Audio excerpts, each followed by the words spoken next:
when women resist change. So why is changing so hard?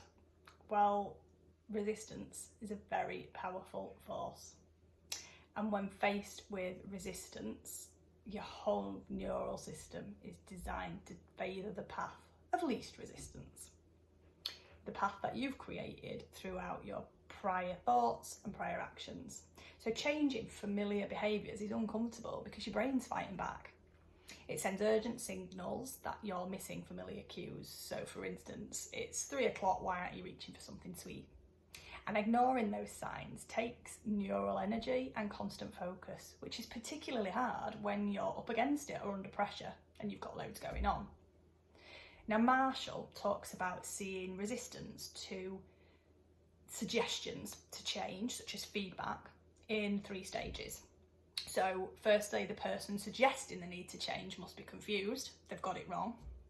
Secondly, the general suggestion's valid, but it doesn't apply to that specific person. So why would I be so successful if I needed to change something?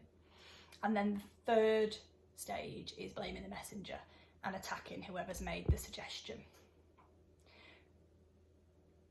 Women have been found to respond differently.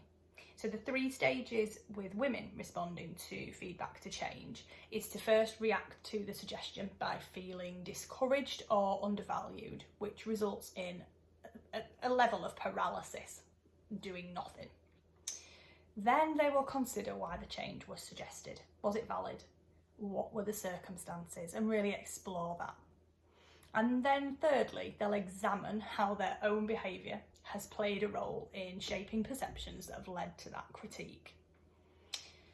So if you find yourself routinely dismissing feedback as biased, ask yourself if it could be some form of resistance. Is there something else that's going on there?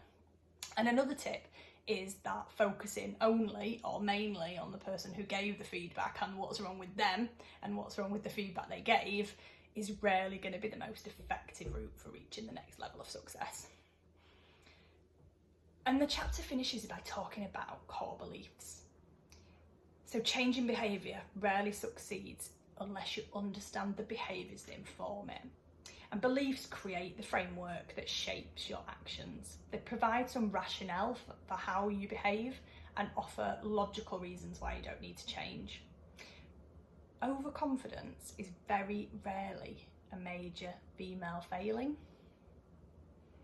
I thought that was a really interesting point based on the amount of material I am seeing around at the moment around imposter syndrome and some of the figures around humans, but women in particular, who say that they have an issue with imposter syndrome and how to work through that and work with that as well.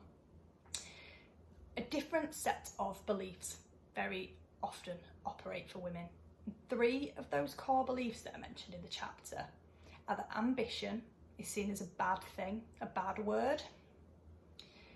Being a good person is seen as not disappointing others. And the 3rd one is that women should always be role models for other women.